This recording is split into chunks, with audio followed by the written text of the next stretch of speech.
Hello les filles, bienvenue dans cette nouvelle vidéo. Je vous présente Abigaël, c'est ma belle-sœur, donc la sœur de mon chéri. Dans cette vidéo, on va vous parler un petit peu, vous partager notre expérience à la maison Tumora. Nous sommes devenues mamans toutes les deux récemment. Et on va vous parler également de nos différents accouchements, parce que finalement chaque accouchement est différent. Et surtout on va vous parler du postpartum qui est vraiment un sujet hyper important je trouve. Avant d'être maman c'était vraiment un mot que je ne connaissais absolument pas, ce vocabulaire là m'était vraiment inconnu. J'espère que c'est une vidéo qui va vous plaire.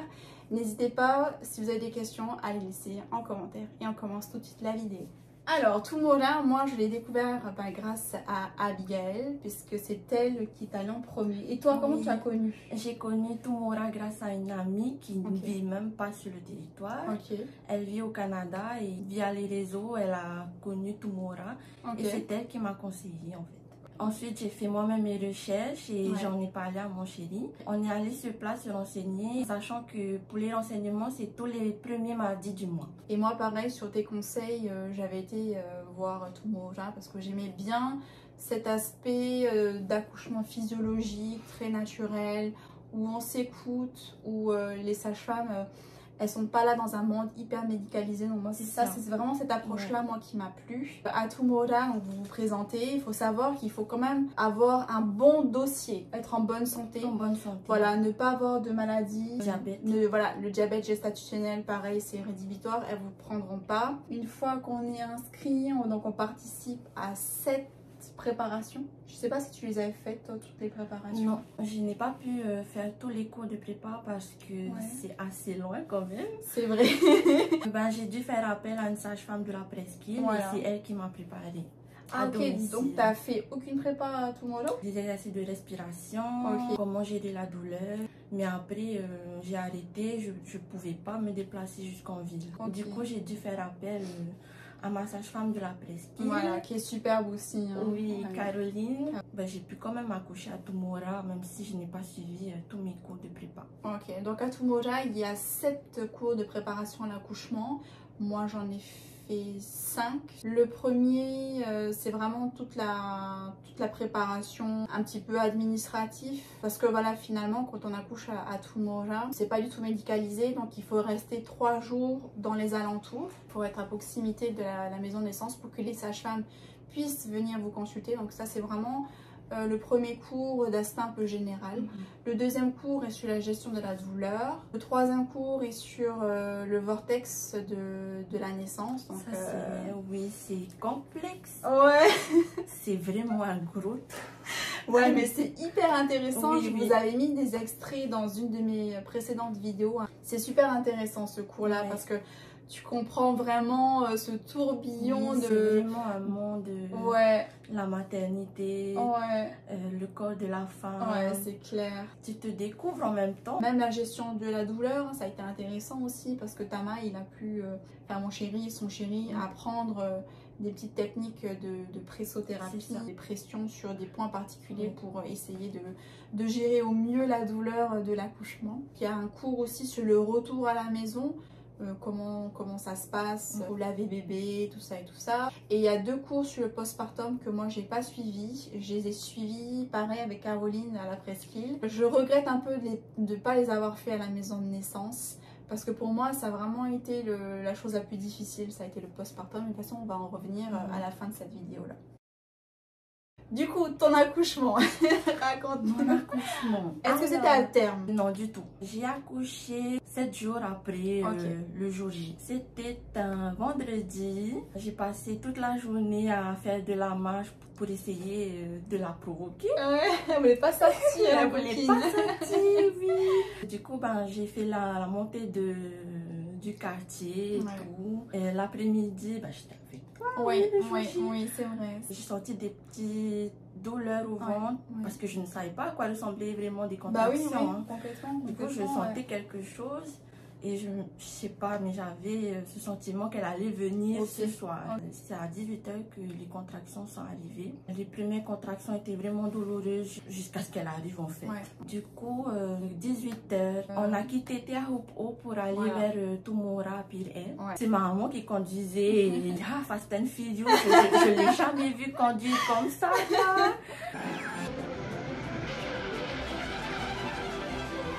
Mon Dieu. En plus, franchement, t'es trop une warrior parce que ça terre au pied avec des contractions. Oh, mon Dieu, ça fait super dans mal. une petite voiture, Ouais. j'étais comme ça. Mais heureusement, maman était là. On est arrivé vers 20h30. Les sages-femmes étaient à Toumora. Je crois qu'elles m'attendaient. Du coup, je les ai appelées pour lui dire que je quittais Teahupo'o. Exactement. C'est elle en fait qui vous donne un petit peu le top départ de la maison parce que ça sert à rien d'aller trop tôt. Oui, en fait. oui, c'est ça. Il faut vraiment que les contractions elles soient régulières pour pouvoir se déplacer à Toumora. Avant, c'est pas la peine d'y aller. Parce que si vous partez trop tôt, voilà. Ça se peut que même si vous perdez les os, ça se peut qu'elle peut arriver 10 heures après ou le lendemain même. Ouais, ou vos contractions peuvent complètement s'arrêter si vous changez d'atmosphère en fait. Oui. Alors on est arrivé à Toumora. J'ai continué à marcher dans le parking. Vers 21h, 10h, là, les contractions sont devenues de plus en plus douloureuses. J'en pouvais plus. C'était une torture pour moi. Et au dernier moment, j'ai appelé la sage-femme et je lui disais non, je veux la péridurale. Oui, parce qu'à Toumora, il n'y a pas d'intervention médicale. Donc pas de péridurale. C'est ça, pas de péri, tout naturel. Est-ce qu'elle t'avait refait un toucher pour voir le col? Oui, les touchés pour le col sont pas obligatoires. Hein, si vous n'avez pas envie qu'elle vous le touche, vous le dites. Elles ont d'autres moyens de savoir à combien de centimètres vous êtes. Et là, j'ai fait appel à ma sage-femme pour lui dire que je pouvais plus, j'en pouvais plus, je veux plus souffrir. Ah oui, là, t'étais vraiment au sommet, au summum de la douleur, quoi. Je culpabilisais de ne pas me sentir assez femme pour assez forte pour gérer cette douleur. Okay. Je me sentais mal. Je me sentais vraiment nulle. Oh, mais non. Du coup, j'ai appelé en pleurant ma sage-femme pour lui dire que je veux la périr. Elle était là à me rassurer. Oh non maman, tu es forte, tu peux tenir le cap et tout. Heureusement qu'elle avait les mots, elle avait vraiment les mots pour me rassurer et pour continuer cette expérience d'accoucher naturellement. Je sais qu'il y a des mamans qui sont chanceuses et qui peuvent accoucher rapidement, qui savent gérer cette douleur. Quoi. Mais moi, je figure parmi celles qui n'ont pas cette chance de... voilà quoi. Bah après, c'était ton premier accouchement, ton premier bébé aussi. Je pense que c'est différent aussi. Quand tu es au deuxième, troisième, je pense que déjà le passage, il est plus simple et tu sais déjà. C'est ça, mais je trouve qu'il y a des mamans qui... Pour elle, c'est facile, du coup, elle en veut un autre tout de suite. Mais il y en a pour qui c'est traumatisant et elles n'en veulent plus. Quoi. Mais je crois que je fais partie de la deuxième catégorie de ces dernières. Je sais que tu as été dans la baignoire à un moment donné pour essayer de calmer les douleurs parce que l'eau chaude, ça apaise beaucoup. C'est ça. Ben, on a pratiqué ces exercices qu'on a appris pour gérer la douleur. Ça n'a pas fonctionné sur moi. J'ai beaucoup souffert. C'était un moment sanglant. Tout le monde, il y a toujours 2 sages-femmes d'astreinte qui sont là pour vous épauler. Elles m'ont conseillé d'aller dans l'eau chaude et oui, ça m'a beaucoup soulagée. Mon col s'est dilaté à 10 cm, mais bébé voulait vraiment pas sortir. À un moment donné, il fallait vraiment que je pousse parce que sinon elle pouvait plus respirer, elle était bloquée. La moitié de sa tête était dehors et l'autre partie du corps était toujours dedans. Là, tu étais dans l'eau. J'étais encore dans l'eau. J'étais encore dans l'eau et il fallait que je pousse pour qu'elle respire mieux. Et elles étaient tout le temps là avec le petit monitoring pour savoir si son cœur bat toujours. Et du coup, elles m'ont dit ah non maman, il faut que tu sortes de l'eau. Il faut y aller là. Voilà, il faut y aller là. Faut pousser là. C'est ça. Du coup, en sortant de l'eau, je me suis mis directement à 4 pattes parce que les contractions, elles étaient là tous les 1 minute. Du coup, j'avais comme si j'avais envie de faire popo. Je me suis mis à 4 pattes et j'ai rampé pour aller jusqu'au lit. Je faisais 3 pas. Je poussais, elles étaient là avec le monitoring en dessous pour voir si bébé elle bat toujours. Je rampais encore, je poussais. Et j'avais mis du temps pour arriver sur le lit. Toute la chambre de la salle de bain, tout était taché de sang. Oh my god! Tout le lit, tout. J'ai jamais vu ça.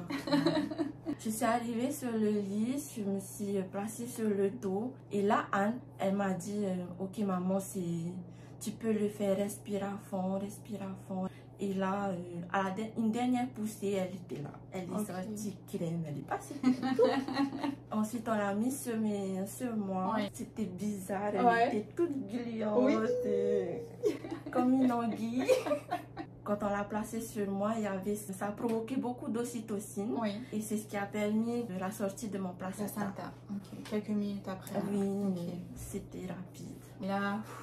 Oui, et là, le soulagement. Et là, j'étais trop contente. Et la seule chose que je voulais, c'était manger parce que j'avais faim et j'avais soif. Donc, t'es arrivée à 20h, t'as accouché à quelle heure? J'ai accouché à 1h36 du matin. Elle mesurait combien? Elle pesait combien? 51 cm et 3 kg 480. Ok, bon, un beau bébé alors. Plein de cheveux. Plein de cheveux. Oh. Elle me manque déjà là. C'est clair.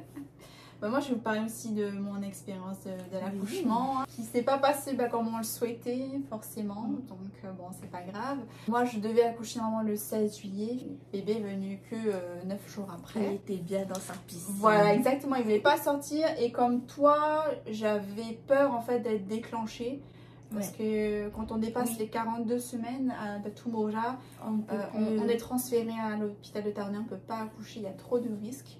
Donc moi j'appréhendais en fait de dépasser ce terme-là. Du coup j'allais beaucoup marcher aussi comme toi. J'ai fait le tour de Paufei, le parc de Parc Bay A, tout ça, tous les parcs en ville je les ai fait. Parce que moi je voulais être pas loin de la maison de naissance, donc je suis allée chez ma grand-mère qui habite à Punaoya. J'ai eu mes premières contractions le lundi 24 juillet à 4 h du matin. Donc là des contractions, c'est chelou quoi. Tu t'es là mais... Ah ouais c'est ça en fait une contraction de là, oh my god. Et tu sais... Parce que tu as été préparé, que c'est que le début, c'est que les premières contractions. Tu sais que ça va être de pire en pire en fait. Et tu es là, mon Dieu, comment je vais faire? Et en fait, je perdais du liquide amniotique. J'ai pas perdu les os. Moi non plus. Comme une grande flaque d'eau. Oui, c'est ça. Comme on peut voir sur internet, tu vois. Moi, pas du tout. C'était vraiment petit à petit, ça coulait un peu. Mon chéri a appelé Anne, qui était d'astreinte aussi. Moi, j'ai accouché avec Anne, comme Abigail. Donc, il a appelé pour lui dire, voilà, une première contraction.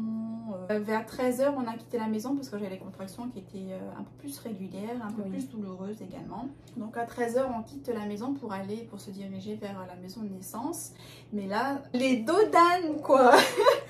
À chaque fois que Tama prenait un dos d'âne, j'avais envie de le frapper parce que j'avais super mal, quoi. Et c'est pour ça que je dis, mais comment t'as fait Chopo jusqu'à Pire, quoi. Mais le calvaire.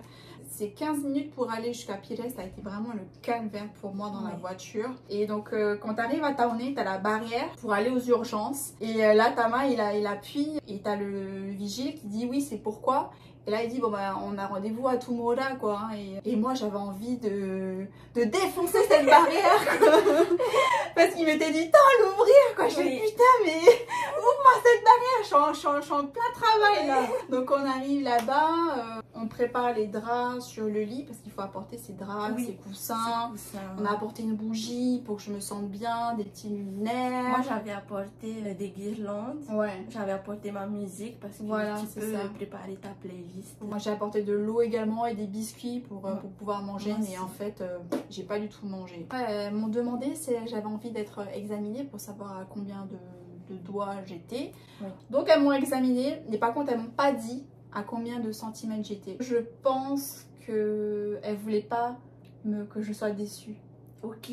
Ouais, tu vois, parce que j'étais en train de... Ouais, parce que depuis 4 h du matin jusqu'à 13 h, j'étais en train de souffrir, et quand je suis arrivée j'étais à 3 cm, mais elles me l'ont dit qu'après. La journée passe, je me balade aussi un peu comme toi pour essayer d'ouvrir ce col, et donc là elles m'ont réexaminé plusieurs fois en fait, mais on va dire aux alentours de 22 h, hein. Donc là imaginez-vous que de 4 h du matin jusqu'à 22 h j'étais en train de chier ma race. Donc là elle me réexamine à 22 h et elle me dit que je suis à 9 cm et demi. Il manque ce putain de 5 mm. Mon col en fait ne voulait pas s'ouvrir. à voilà, 10h du soir, 22h, je commence à pousser parce que j'ai l'envie de pousser. Hein, oui, l'envie est là. L'envie est là, hein, tu peux pas contrôler ça. Donc moi, oui. je pousse, mais il y a ce 5 mm qui fait que ça veut pas, ça veut pas. Donc je pousse, j'ai poussé pendant des heures, jusqu'à minuit, j'ai poussé. Et elle voyait la tête de bébé sortir. Dès que j'arrête de pousser, ça re-rentre. Enfin bref, un truc de malade, j'ai vécu fou la même mental. chose. Et donc là, elle me dit, on va essayer une technique. Au moment où tu auras une contraction, elle, en fait, elle met ses doigts dans mon vagin, près du col. Elle me dit, dès que tu as une contraction, moi, je vais essayer d'écarter encore le col pour qu'il s'ouvre. Ah là, mon Dieu, une douleur. Imaginez-vous, il y a quelqu'un qui a ses doigts bien au fond là, tu as une contraction et elle essaye encore de pousser, d'écarter ta chair là, mon Dieu. Une douleur, je vous raconte même pas quoi. J'ai essayé toutes les positions possibles du monde. Avec Anne, elle m'a montré des positions sur le côté, à quatre pattes aussi, mais avec une jambe relevée. Et là, je vous dis pas la douleur que c'est. Enfin, vraiment, on a testé absolument. On a perdu notre dignité. Ouais, c'est clair. On a passé absolument. J'ai vraiment fait toutes les positions du monde. Et tout ce que vous imaginez de pire dans un accouchement, moi, je l'ai eu. C'est-à-dire que j'ai fait popo. Parce que imaginez-vous que de 4h du matin jusqu'à minuit, mon corps a digéré ce que j'avais mangé la veille. Donc moi je l'ai fait, pas du tout glamour, mais sachez que c'est tout à fait naturel et les sages-femmes elles s'en foutent complètement. Mais après on n'a aucun contrôle sur notre corps. Non, parce que quand tu pousses, c'est vraiment une poussée, c'est pas tout qui retombe quoi. Oui. Pendant mon accouchement, j'ai eu les hémorroïdes aussi. Donc vraiment, tout est sorti. Ça a été vraiment un accouchement cauchemardesque. Quoi, hein. Ouais. Et donc, à minuit, Anne décide de me transférer à l'hôpital de Taoné. Parce qu'elle me dit que c'est trop long en fait. Tu as été transférée alors? Ouais. Donc là, elle me dit, il faudrait que tu aies une ventouse en fait pour t'aider à sortir bébé parce que là vous êtes en train de vous fatiguer et bébé aussi. Moi j'ai vraiment souffert hein, de 4h du matin jusqu'à minuit. Tamar, mon chéri qui était là en train de me soutenir, je vous montre les photos, il avait des griffures de partout, des bleus partout parce que je l'agrippais comme je pouvais pour pousser comme une malade. Donc à minuit on part sur Taoné, sur mon petit brancard. J'arrive là-bas, je sais pas ce qui s'est passé, je m'allonge sur la table.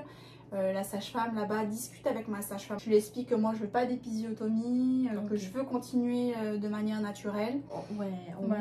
Voilà. Je veux vraiment continuer ce projet-là qu'on avait. Et donc là, la sage-femme de Taoné me regarde. Et là, elle voit en fait les cheveux de bébé sortir. Il me dit, mais il est là ton bébé. T'as pas besoin de ventouse. Faut que tu donnes tout pour le sortir. Ton bébé, tu vas y arriver. Elle aussi a été super dans la communication, dans l'encouragement, comme Anne, pareil. Les sages-femmes de Taoné, elles sont super tout aussi bien. Ah oui. Moi, je lui disais, mais vas-y, il faut que tu m'aides là. Ça fait déjà des heures et des heures que j'essaye de pousser. Il faut que tu m'aides, quoi. Elle me dit là, non, faut que tu donnes tout en fait, quoi. Et là, j'étais dans la position, tu sais, avec les étriers, t'as les jambes comme ça, et j'étais allongée. En fait, tout ce que j'avais appris à Tumura sur la respiration et tout ça, eh ben, en fait, ça n'a pas fonctionné pour moi. Il a fallu que je fasse la respiration comme à l'hôpital, c'est-à-dire, tu vas inspirer, bloquer et pousser. Ah bon? Ouais. Ça a remis en question tout ce que moi j'avais appris à Tumura. Et c'est ce qui a marché pour moi, en fait, finalement. C'est cette espèce d'accouchement dont je voulais pas. Donc je voulais pas, tu vois, là, être allongée, les jambes en l'air comme ça et à devoir me retenir et pousser. C'est tout ce que je voulais pas et finalement c'est ce qui a fonctionné pour moi. Et donc pendant encore 1 heure, j'ai poussé bébé parce que là, ça a été mon bassin qui a été trop étroit. Pareil, bébé sortait, remontait, mon Dieu, horrible. Mais j'avais vraiment la chatte en feu, quoi. En feu. Et vraiment, quand tu es sans péridurale, tu as une espèce de douleur, surtout au moment de pousser. Quand bébé, elle avait la tête à moitié dehors. Et quand on dit il faut pousser encore, mais tu as une espèce de cercle de feu Mais la douleur, elle est indescriptible. Il faut vraiment être passé par là pour comprendre.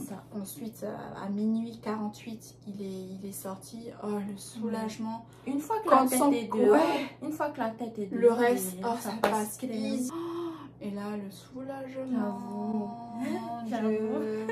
Et là, pareil, elle me le pose sur moi, il s'est tout gluant. Donc après, voilà, Tama a coupé le cordon, ils ont pris le poids. Donc il faisait 50 cm pour 3,956 kg. Donc un gros bébé, pareil, qui est arrivé après terme. Donc là, minuit 48, moi je suis au bout de ma vie. Tama aussi, on est crevé. Et en fait, là, il faut sortir le placenta. Donc l'accouchement n'est pas terminé. Et surtout, le truc, je m'en souviendrai peut-être toute ma vie, c'est quand elle appuie sur ton utérus pour faire sortir les derniers caillots de sang et tout ça. Ça a été horrible, horrible. Elle t'appuie comme ça, là, c'est vraiment une douleur atroce. On n'a pas terminé de souffrir. Ouais, j'ai oublié de vous dire aussi, à Taoné, on vous met des perfusions. Donc, Anne de Tumola m'avait placé une perfusion avant d'être transférée à Taoné. Et en fait, il faut savoir que pendant que je poussais, ma perf, elle s'est retirée, j'ai giclé de sang comme ça, le truc, mais gore quoi. Ils ont appelé un autre infirmier pour me mettre une autre perf ici, enfin... N'importe quoi. Oh là là, mais n'importe quoi. Et on vous fait la perf là pendant que vous avez des contractions. Enfin, oh mon Dieu, un truc, mais pas possible. On est sorti du bloc d'accouchement à 4 h du matin. On a été dans une chambre individuelle. On a eu beaucoup de chance et là-bas on a pu se reposer un petit peu, se remettre un petit peu nos émotions et découvrir notre bébé parce que bon, quand tu es dans la salle d'accouchement, il se passe plein de choses, ils prennent le bébé, ils le mesurent, machin. Et une fois dans la chambre, c'est vraiment là que tu mesures en fait tout ce que tu as. C'est tes tripes quoi, c'est ton bébé à toi. Si en plus tu as passé 9 mois à le porter, c'est voilà, tu découvres vraiment ton bébé. Et là, on se repose avec Tama parce qu'on est vraiment au bout de notre life, lui aussi. Hein.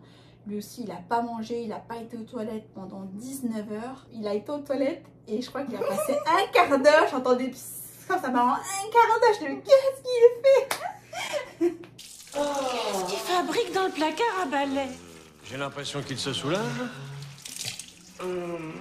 Enfin, bref, voilà, Taoné, superbe expérience pour moi. On a passé 4 jours là-bas où on n'avait pas à penser à quoi que ce soit. C'est les sages-femmes qui venaient nous voir. Ils ont fait les vaccins à bébé, ils ont fait les prises de sang. Bébé a eu un peu de jaunisse, donc on l'a mis dans une espèce de couveuse avec de la lumière pour qu'il reprenne un petit peu de la couleur. J'ai l'impression que c'était comme si tu étais à l'hôtel, toi. Ouais, mais carrément, franchement, Taoné, je regrette absolument pas. Moi, on m'a fait mes dernières prises de sang pour la toxo, on me faisait à manger. Tama a eu son lit, il a pu dormir sur place, donc ça a vraiment été une chouette expérience. Toi, t'es sortie de Tumola, donc t'as été à Punaoya. Dès que j'ai accouché à 1 h du matin, j'ai pas dormi jusqu'à ma sortie, c'est-à-dire 5 heures après l'accouchement. Je suis sortie à 6 h du matin. J'étais obligée de sortir vu qu'il y avait une maman qui allait arriver pour accoucher après moi. Je me suis installée chez ma soeur à Punaoya, étant donné qu'on doit être dans les environs de la maison. Les sages-femmes venaient me voir et en fait juste après, j'avais pas mon colostrum qui sortait, du coup je savais pas comment j'allais faire pour nourrir mon bébé. Du coup il fallait qu'on me tire le sang. Anne m'a beaucoup aidé pour faire sortir mon colostrum avant que je rentre à la maison. Et là, j'ai pu nourrir mon bébé parce qu'elle avait vraiment faim. Du coup, les sages-femmes viennent à la maison, elles viennent prendre ma tension, viennent voir comment je vais et comment va bébé. Ça a été les 3 jours les plus durs aussi. Parce qu'après, c'est tout nouveau pour moi. Je ne savais pas comment gérer ce nouveau rôle de maman. Et je pleurais beaucoup, même après. Pendant la nuit, j'ai pas dormi après. J'ai pas dormi pendant 3 jours. Ah oui? Ouais. Ah, c'est chaud ça. Ouais. C'était trop dur. Je pense que c'était la période la plus difficile. Parce que j'avais beaucoup mal au périnée. J'avais trop mal. J'avais du mal à me lever. J'ai mal quand je m'assois. Pour aller aux toilettes, c'était horrible. C'est vrai, parce qu'on a oublié de vous dire, mais on a eu des déchirures aussi. Hein. Ouais. On a eu des déchirures. Des points de suture. Des points de suture, pareil. Pour me baigner, c'est horrible aussi. Je Ah pouvais oui. pas me baisser, j'arrivais pas à m'habiller non plus. Je comprends tellement. Et ça fait partie de ce qu'on appelle le postpartum. C'est ça. C'est l'après. Beaucoup de coups de blanc. C'était comme si j'étais en dépression. Ah ouais, je comprends carrément. Pareil pour moi, Taoné. Je fais ma petite salle de bain. J'étais obligée de faire pipi sous la douche parce que ça brûle tellement. T'es obligée de passer de l'eau sur toi et tu perds énormément de sang. Moi, je m'imaginais pas perdre autant de sang. J'ai été obligée de porter des couches pour adultes pendant 10 jours. Tellement je pissais du sang. C'est vraiment un truc. Mais les douleurs. Même après, t'as même pas le contrôle de ton corps. C'est vrai. T'as super mal au périnée, t'as super mal partout. Les poings te font mal.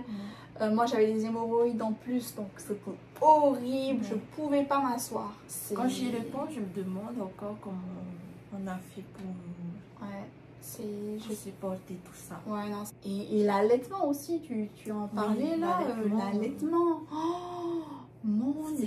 C'est pas fini en fait. C'est clair. L'après, c'est un truc de malade quoi. L'allaitement, j'étais tellement mal dans mon corps, j'ai les hémorroïdes, mon périnée me faisait extrêmement mal. Du coup, j'arrivais pas à m'asseoir et je pouvais pas prendre mon bébé sur moi. Donc j'essayais tant bien que mal de me mettre dans une position où j'étais plus ou moins confortable, de prendre bébé, et lui aussi il sentait que j'étais pas bien, et du coup quand il tétait, ça me faisait carrément mal. Donc moi j'ai eu des crevasses. Moi aussi. Oh, les 3 premiers jours, la première tétée, j'avais mal. Mais franchement, il faut vraiment passer par là pour comprendre cette douleur, les seins, les titis, les montées de lait, comment ça fait tellement mal, les crevasses, ça fait tellement mal. Et moi, j'ai pleuré mes premières semaines parce que j'avais mal et que je savais qu'il fallait que je lui donne mon sein et que je savais déjà la douleur que j'allais ressentir. Oh mon Dieu, c'est... Mon Dieu. Et du coup, pendant quelques temps, je tirais mon lait avec ma machine. Je lui donnais au biberon parce que je voulais plus que mon bébé vienne là parce que j'avais trop mal. Et d'un côté, je culpabilisais aussi, tu vois, de pas lui donner mon sein. Mais je pouvais pas faire autrement. Moi aussi, je me suis sentie trop mal. Après les 3 jours, je suis rentrée chez moi à Presqu'île. Et sur la route, j'ai loué un tiers-lit à la pharmacie parce que je pouvais pas donner mon sein, j'avais trop mal. C'est ça, trop mal. Et là, c'est combien la location à la pharmacie? Ça dépend des pharmacies. Il y a des pharmacies, c'est 60 000 francs la location pour 6 mois. Le tiers-lit. Cher. Hein? Oui. Moi, mon tiers-lit, j'ai acheté sur Amazon 60 €. Et je regrette pas de l'avoir acheté parce que c'est mon nouvel accessoire. Il va tout le temps dans mon sac à main, il me suit partout. Hein. Je me dis, je veux rentabiliser ce bordel. Hein. Donc l'allaitement, c'est hot. C'est hot. Alors, moi, et ce qui est bien, c'est que avec le lait maternel, c'est quand même extraordinaire. Hein. C'est de l'or. Parce que quand j'avais mes crevasses, je mettais du lait sur le bout de mon téton et ça a vachement bien cicatrisé. Donc du coup, j'ai pu rapidement reprendre mon bébé au sein. À chaque fois qu'il avait un bobo ou de l'acné, je le mettais sur lui et c'est magique. Le lait maternel, c'est efficace.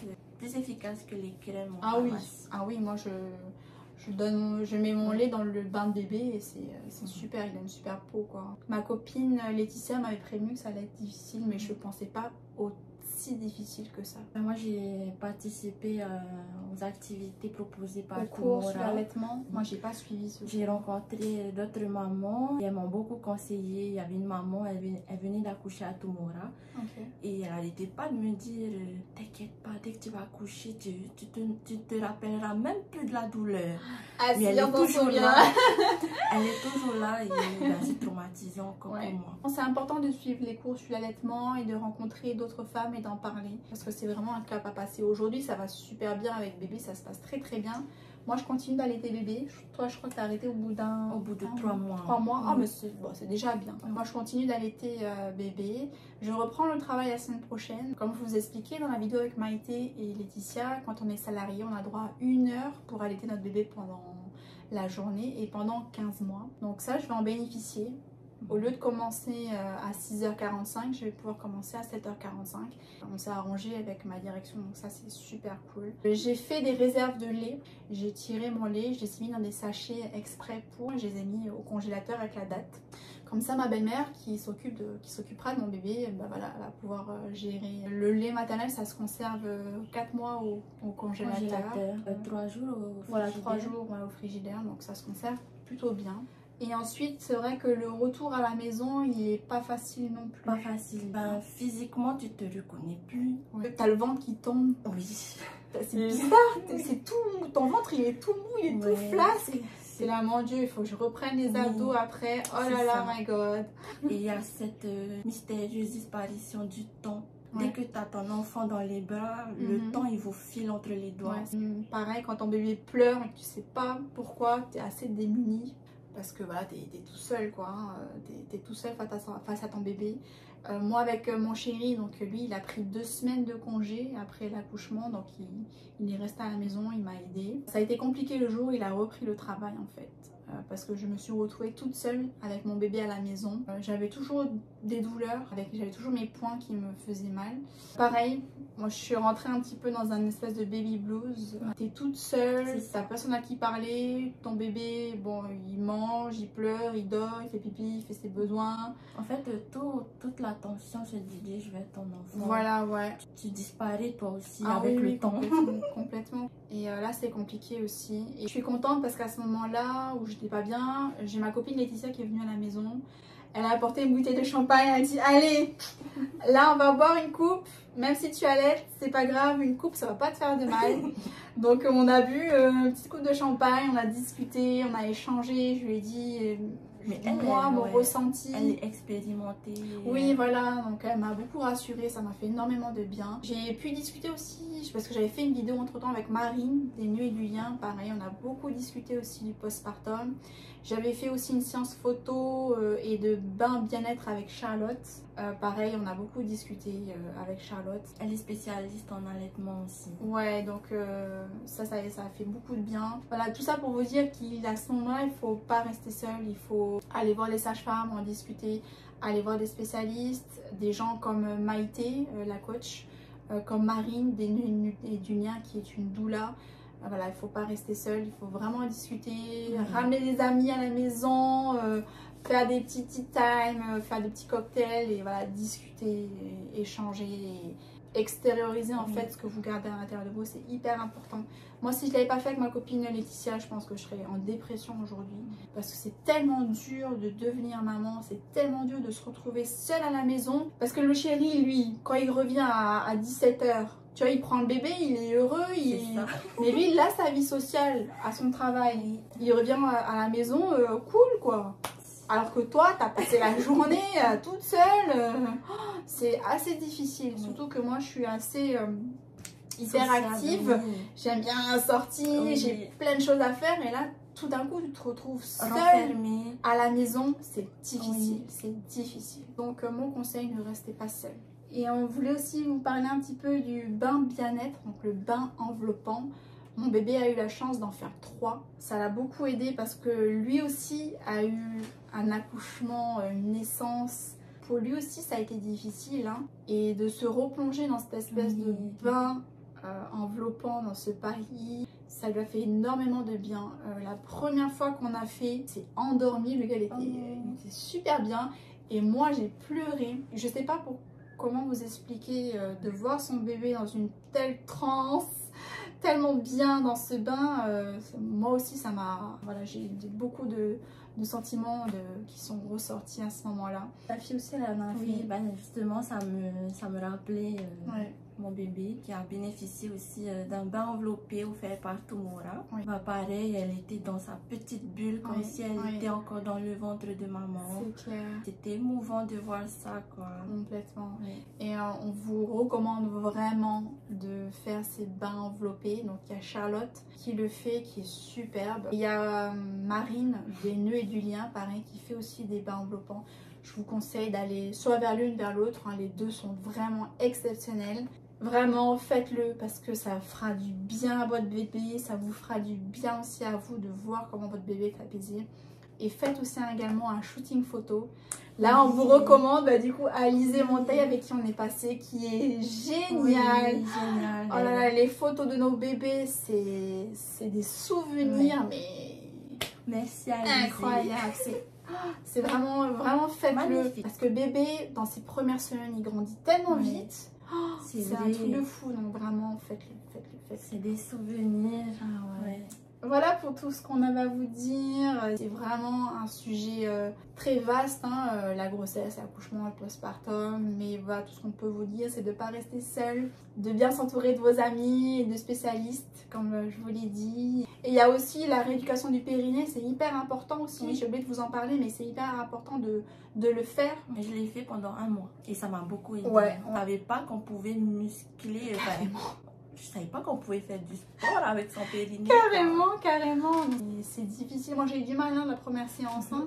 J'avais mon périnée qui était comme ça et il tremblait carrément, quoi.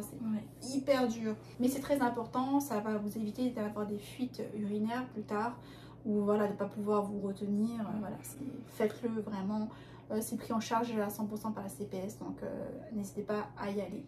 Voilà, je pense qu'on a tout dit. La vidéo va durer des heures. Mais voilà, c'était super important qu'on partage cette expérience avec nous. Hein. Encore une fois, ce sont nos expériences à nous. Et on peut que vous recommander Tumoja qui vous prépare vraiment au mieux à l'accouchement naturel. Les sages-femmes, elles sont exceptionnelles. Donc nous, on est passé avec Anne. Malheureusement, Anne est partie pour de nouvelles aventures. Merci vraiment à elle, c'est grâce à cette vidéo. Anne, t'as été extraordinaire. Merci aussi à Pauline. Merci beaucoup à Marion aussi, qui a été géniale avec ses séances de méditation. Même si c'était pas trop mon délire, bon écoute, on a suivi quand même. Non, vraiment un grand merci à Tumoja et longue vie à Tumoja, cette maison de naissance. Dire aux femmes que vous pouvez y arriver. Quand vous avez accouché de manière physiologique, sans péridurale, je pense que vous pouvez tout faire. Et même si vous n'avez pas accouché avec la péri, vous pouvez tout faire.